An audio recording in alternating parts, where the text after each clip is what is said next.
Are you raising a child or the children of a relative? Two families share their stories and wisdom they've gained through the help of local support groups. End-of-life planning isn't just for older adults. Find out how to get started no matter what your age. And if you're looking for volunteer opportunities, the City of Norfolk may have just what you want. The forum begins now.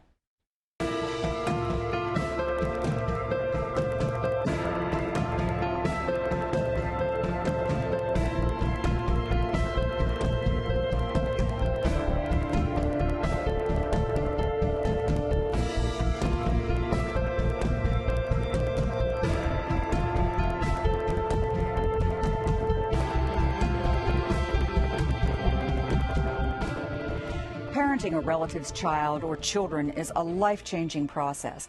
Just ask the grandparents, aunts, or uncles who are dealing with changes in social dynamics, finances, and for some, concerns about health and lack of support. Today, we're going to explore some of these issues with the help of two grandparents, Jeanette Outlaw and Bonnie Townsend Dingus, and an expert in the area of kinship care, Kathy Dial, president of Kin and Kids Consulting, LLC. I can't think of three more wonderful people to have here to talk about the issue of kinship care, of relatives raising children, and of the support that is or is not in place for people facing this situation. So welcome to the show. Thank you. Thank you. All right, let's start with you, Kathy, because you can provide a bit of an overview of what kinship care or relatives raising relatives entails for people. It's not as simple as it sounds. For many of them, actually in Virginia, there are 179,000 children that are being raised by relatives or grandparents. And many of them have stepped up when they feel that there's a situation in the family where the child's parent can no longer parent. It could be incarceration, sadly the death of a parent, mental illness, substance abuse, health issues, neglect, a wide range of things. So you're seeing the relatives and grandparents step up. Okay. And when you say they step up, it sounds so simple, but it isn't. And I know, Bonnie, you have taken on the responsibility of raising 3 grandchildren. That's correct. So tell us a little bit about your grandchildren, what ages they are and such. Our grandchildren are ages 8, 9, and 11. Mm-hmm. Our 8-year-old is a girl and the other 2 are boys. We have full-time custody of them, and we've had custody of them for almost 6 years. These are our son's children. Okay, so you and your husband have both taken on this responsibility. Yes. Now, I guess it makes you being a parent again is not something you expected. No, certainly not. Not what we planned for our retirement, no. Has it changed? Has parenting changed much, do you think, since Yes, and it also gives us the opportunity to redo some of the things that we might have done or not done as a parent the first time around. But it has changed. Society's changed. Values have changed, although not our family values. Those have remained the same. But it's a new world, and it keeps us young. We've had to learn a lot about video games and television shows and just things that are going on in the world that we have to explain and help our grandchildren understand. Yeah. So that's, it's an extra responsibility on top of everything else. Now, you have done this, you and your husband, but not without a little help from others that have been supportive. Yes, we have gained lots of support from professionals, and most recently we've begun to get involved with a support group. We were involved in a support group last year, and it was very helpful. So now the focus of this support group that I've been going to is for grandparents specifically, and it's wonderful. It's awesome.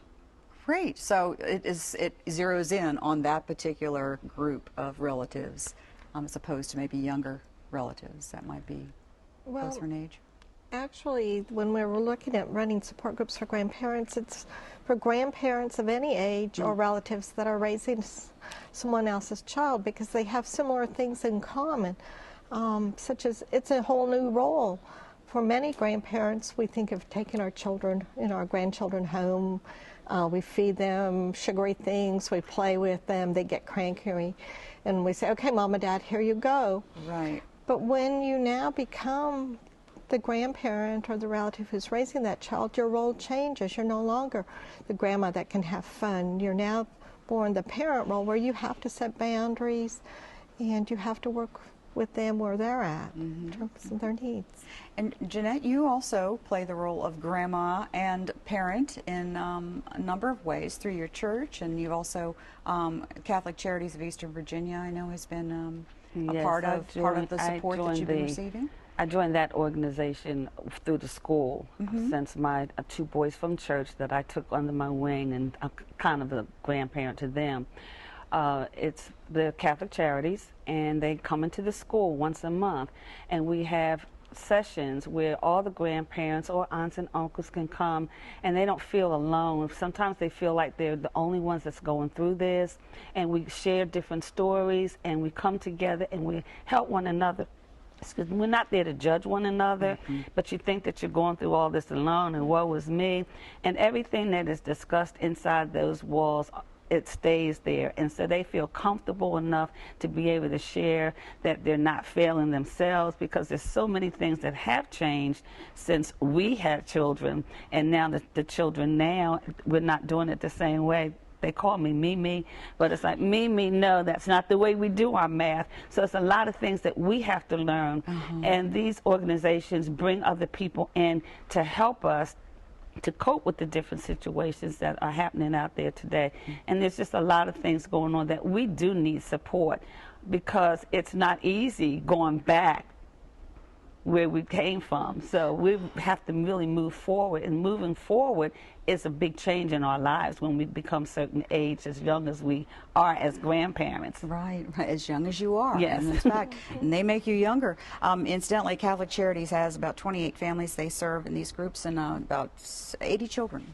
And the schools that you saw listed on there are the schools where the support groups are now located. I think there's work on yet another one that will be coming up in the city of Norfolk as well. So if you're interested in attending that, great. And we'll put the phone numbers up there for you, and you can give them a call, or you can call me and I'll give you the numbers. But anyway, just so you know, there are real resources out there, and a lot of those resources really are made up of people just like Jeanette, Mimi, and and Bonnie, who has also got a nickname now that she goes by. And I think that there are some wonderful, and there's some joys in doing what you're doing. So if you want to share a little bit of that, and we can talk about the My challenges. granddaughter likes to tease me and call me Nana Mom. And I just want to piggyback on what Kathy said. You know, being a grandparent, you have one type of role. And then being a parent, you have to be a disciplinarian. You have to be the one that helps the children learn about saving money and about boundaries and things like that. So it's a difficult balance, but it's also a blessing, because I'm there, my husband and I are there to see everything, every achievement. Some grandparents only get letters or videos or pictures, but we are there for everything that they do, and that is a blessing. And for the children whose parents are too busy because of work schedules or whatever, we're also there for those children, friends of our grandchildren. So I volunteer at Boy Scouts and Girl Scouts and at church and at the school, and I'm there, and they know that, and I think that's good. That's good for me. Yeah, well, it sounds like staying connected like that really does benefit everybody, even though you might not have expected that to be the case. I imagine that that's one of the benefits of being able to stay within family. It is. They're able to stay connected. They're able to see siblings. The research out there talks about children who are being raised in situations with grandparents, if they're not able to stay in their own home with mom and dad. They're doing very well compared to children who are in foster care. Oh, great. Well, and they're just giving me the signal that our time is running out. So I do want to at least say one more time, thank you for joining us. You have a million stories to tell, and because they are involved in groups, they can share even better stories amongst one another you'll never hear on TV. And then also there are services and resources available. So please give Kin and Kids Consulting a call. Kathy provides presentations as well as education and outreach and support groups, as does Catholic Charities of Eastern Virginia. So no, there is help out there. These two women can vouch for it, and they say, if you're afraid of it, have faith, work with it. There are people who care. And those children really, really need to know that most of all. So thanks for joining me. Thank you for having us. Right. When we come back, we'll have a discussion about a subject few people want to discuss.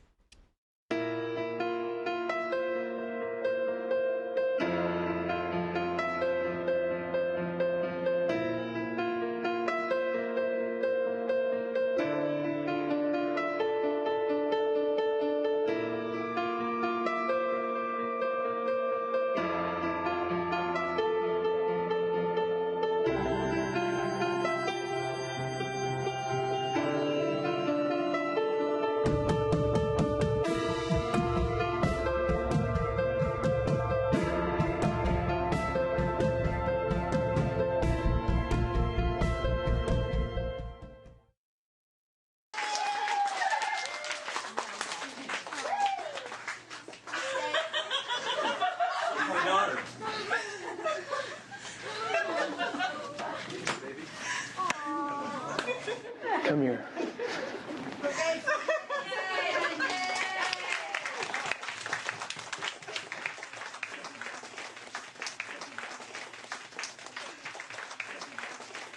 I love you, Dad.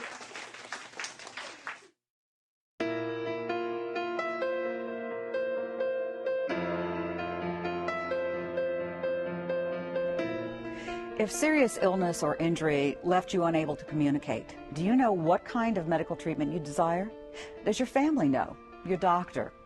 David Murray is Executive Director for the Advanced Care Planning Coalition of Eastern Virginia. Josh Parker handles outreach at Williamsburg Community Chapel, and both are involved with an initiative called As You Wish, launched on November 1st. And this particular initiative addresses the whole idea of planning for that time when you may not be able to tell people how you want your medical treatment to go. And if you can't, then people are going to have to guess, or they're going to be going through a very agonizing situation of making decisions.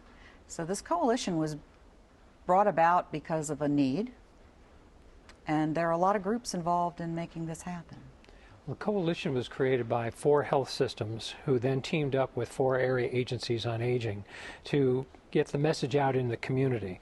The health systems do a great job of addressing this within the medical community, but the awareness of what advanced care planning is and what an advance directive is really not known in the community at large, and really should be known when you're 18 years of age or older. Because if an accident occurs and you are left in a state where you cannot communicate, your wishes are paramount, but your wishes need to be documented in order for them to be honored. And the advance directive is the document that does that. Okay. I imagine that with advanced care directives, just the sound of it can be rather intimidating, and people might think that it's fraught with a lot of legal terminology and big decisions and meetings. And it doesn't have to be that way, but it certainly requires you to take it seriously and treat it as what it is, which is a very serious document that affects a lot of people, including yourself. Well, it's a legal document, and it's a medical issue, but it's a human decision. Yes. And that's something that we all share independently, but as humankind. And the having that control and having the dignity of having your wishes honored really can't be left up to anyone guessing. The physicians want to know what the instructions are, what the family members know. The family members need to know because you as an individual have taken the responsibility to take the time to ask yourself, how do I want to be treated with end-of-life care? Right. And once that is done and once that is documented, you have the peace of mind of knowing that your wishes will be honored. The family members have the peace of mind of knowing that your wishes were fulfilled. And the doctors do a better job of delivering the health care you need at a very critical time without an extended period of time in crisis management, as family members might try to decide what is best for you when you're not communicating. Right, and that happens so often. It's frightening to think about. Doing the outreach with Williamsburg Community Chapel, I'm sure you've connected with a lot of people who are probably now cognizant of the fact that this is a very important step to take, but they put it off. Yeah, well, I think that's also a great aspect with As You Wish Virginia, is that it helps to simplify the process for people so that something that can feel overwhelming doesn't need to feel overwhelming. And I was also telling David, it reminded me of a verse that said, let us not love in words or in speech, but in action and in truth. And I think that it really demonstrates our care for our loved ones so that in the moment they're able to be emotionally present. And I think that it also, you know, as a chaplain, we'll talk about complicated grief. And I think that it can also show our love for our loved ones and our family members, even beyond our death, and that it helps to keep their grief from being more complicated because of adding an undue stress, burden, trying to discern what our wishes may be, and actually supports people on honoring your wish in that time. That's a very noble cause, and the idea of making something like this easier or more accessible or manageable early when it needs to be done is what this coalition hopes to promote, the value of making that decision at a time when you may not normally be thinking about those things, but knowing that it's taken care of. It's a fight because we're so caught up in the moment often that we don't see ahead and plan ahead, but it can take a tremendous toll on people if they're faced with that crisis decision. What is it that the coalition has provided that will ease some of the Well, through the As You Wish program, we did create a website where the advance directive is readily available and downloadable.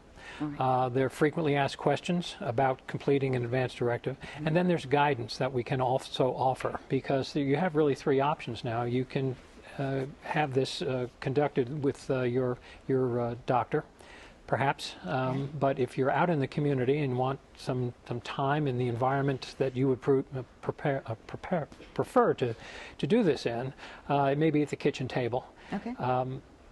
You can see a lawyer, but an advance directive doesn't cost anything, and it is not as complicated as one might think without having read it. But there's guidance that I think is left up to the individual that they could benefit from. And so we will help identify anyone who's looking for additional guidance to have a guide walk them through what they're reading and have them reflect and answer the questions and facilitate that personal decision, which is theirs alone. There are some steps that you can take too that we can put up on the screen for people who might want to just get started with this. And there is the website, as you mentioned, which is up on the screen, As You Wish Virginia, spelled out, .org. Spell it out. Choose your healthcare agents. Now it's a plural agents. That means there may be more than one person. That could be your doctor, your family member. Who is that? No, there's a conflict of interest there if you have your doctor. So you want a family member that you can trust, who can be there, but more importantly, who knows your wishes because you have shared them with them. A lot of people name a healthcare agent family member who have no idea when they get to the hospital that they are the ones that now have to start making decisions. So you have to share that information and engage them in the conversation about what your wishes are, and make sure that they can emotionally represent you, even though they may not also agree with what you want. But they can represent you and honor your wishes. So you need that healthcare agent and a backup in that regard. 2 witnesses for the document. Then you share it with your primary care physician. And ask them to share it in their electronic health record.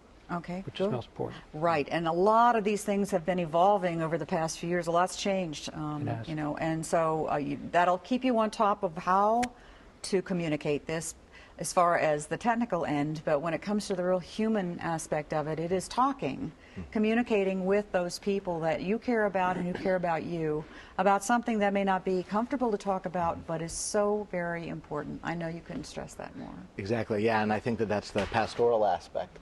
And really what's so great about this being a collaborative effort is there are so many aspects to this. And I think pastorally, of being able to listen to people, sometimes people, their anxiety, their hesitation. I think about coming to grips, really acceptance with our mortality, maybe dealing with with the complexity of family relationships and who, someone would want to be able to honor their wishes in that moment. And so I think that we're able to really provide a great support pastorally for what's a wonderful collaborative community effort. Okay. Well, thank you both for joining us and letting us know a little about As You Wish Virginia. It's a great concept, a good initiative for end-of-life planning, regardless of your age. So keep that in mind and go to the website and get started. And if you have questions, there's a number to call, and you can get guidance along the way, just as long as you start taking action instead of just thinking, oh, maybe one day, because that one day may be today. Thanks for joining us. Thank you, Jan. Well, still to come on the forum, the gift that keeps on giving. Stay with us.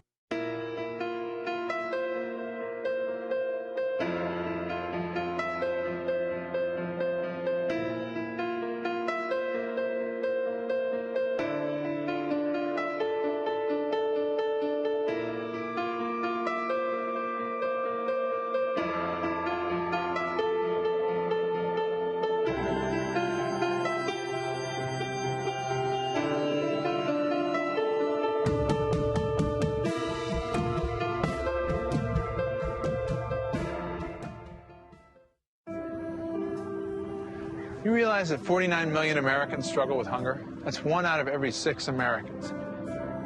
These people are around us every day. They're our friends, they're our coworkers, their kids go to school with our kids. Sometimes we're not even aware that they're struggling. This problem is closer than you think. So is the solution. Play a role in ending hunger. Visit feedingamerica.org/hunger and find your local food bank.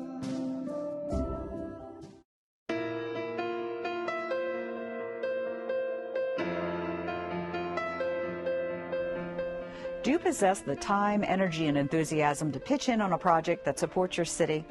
Volunteer Norfolk is your portal to an array of activities that you may not be aware of. I certainly wasn't. Joining us are Melinda Luchin, she is a Norfolk Public Information Specialist, and Blake Blackman is Volunteer Coordinator for the Virginia Zoo. So now you know the Virginia Zoo has volunteer opportunities, and that's not the only organization in the city that does. Melinda, you field calls from a lot of people for a lot of different things, and you try to match them up with what might work. I do. A lot of volunteers, potential volunteers, come to us and they might not know what they want to do. They just know that they have some time available and they have a few interests and they just want to see what's available. And so I can use their information, their interests, and the time that they're available to try and match them with the best opportunity for them. And we have volunteer opportunities in a lot of different places. Some things that you might not consider. For instance, you can do battleship preservation on the battleship Wisconsin at Nauticus. You can also be a volunteer chaplain for the police department as well. Who knew? Right, and there's everything in between. Our Recreation, Parks, and Open Spaces Department has a large volunteer offering through the Cemeteries Division. And I know that sounds a little morbid, but truthfully they have some really interesting opportunities. In addition to just general landscaping and maintenance of the plots and the actual grounds, they also have genealogy available where you can help with genealogy and records. So they have a lot of volunteers that are interested in doing things like that there as well. Wow, okay. So, and that just scratches the surface. There are so many other things. We put up a few on the full screen board for you to ponder, and among those things was the Virginia Zoo, and you have the envious job or enviable job of hooking people up with volunteer activities, and clearly people that do this are animal lovers, so that's kind of a given, but the types of volunteer opportunities can vary depending on whether you're an adult or a child. You have them for both, do you not? We do have them for both. Our adults and our youth really have almost every area of the zoo. We have a volunteer. So if you're really good at gardening, we can hook you up with our horticulture staff. If you like to teach and do education programs, we do education support, and even if you we're starting to do a part of animal observations in science. So you can help our keepers do a 2-hour block of watching an animal. And that information, that information goes to our keepers for husbandry and enrichment and improving our animals' lives. So our volunteers and our program really is to give everyone structure and a kind of like a general training for the groundwork. So you really can go into almost any area part of the zoo and have a neat experience, whether it's educating guests, doing interpretation, even just doing horticulture and helping plant new flowers. It can be really any part of that.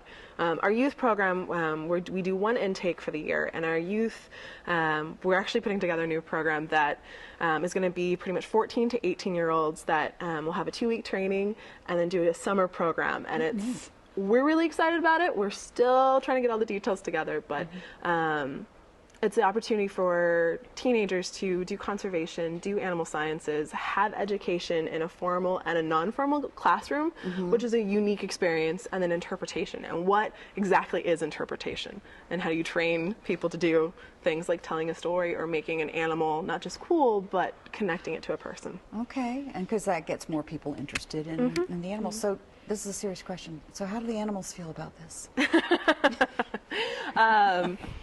They go about their daily lives and enjoy their enrichment, enjoy what they do. Some of our animals and our exhibit animals, if they see a bunch of people, especially when our keepers come out and do keeper talks with our volunteers, they know something's going on. Like, oh, hey, there might be food today. Because that's their enrichment. So they just have happy lives, and we can help enrich the visitor experience with that. Well, it sounds like it's a great enriching, but a lot of fun and satisfying for people who love to be around animals.